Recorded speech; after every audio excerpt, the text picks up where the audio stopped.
Imaginez un San Siro en fusion, 80 000 supporters hurlant leur joie à chaque but inscrit par l'Interro pour le Barça.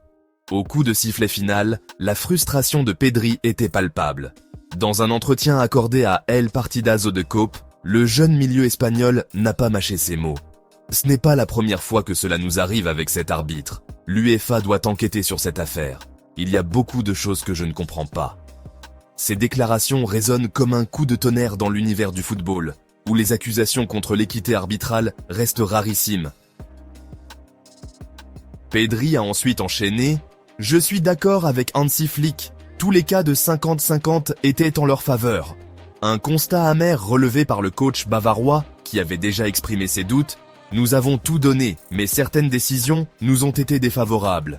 C'est comme ça, il faudra l'accepter. » avait-il lâché.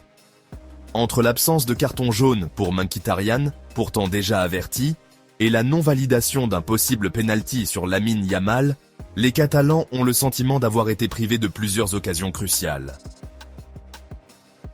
Au-delà de la simple défaite, c'est l'intégrité même de la compétition qui est remise en question.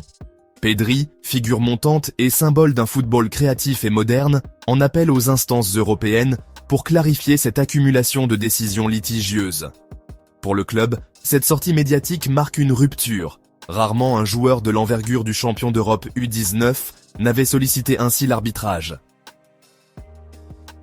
Au cœur de ces controverses, plusieurs experts et anciens arbitres ont souligné l'importance de la formation continue et de la transparence dans l'utilisation de la VAR. Certains réclament l'instauration d'un audit indépendant sur chaque match à enjeu, tandis que d'autres militent pour une meilleure communication entre l'arbitre principal et les officiels vidéo. Le débat dépasse le cas barcelonais et soulève une question universelle. Comment garantir l'équité dans un sport où la moindre décision peut bouleverser une carrière ou un titre ? Désormais éliminé de la course à la C1 et privé du rêve du triplé, le FC Barcelone doit se ressaisir rapidement. Le Clasico contre le Real Madrid pointe déjà à l'horizon, et l'enjeu reste colossal pour la suite de la saison. Comment ce vestiaire marquera-t-il sa révolte ? Quels ajustements tactiques permettront d'effacer la déception du San Siro ? Les prochaines semaines s'annoncent décisives.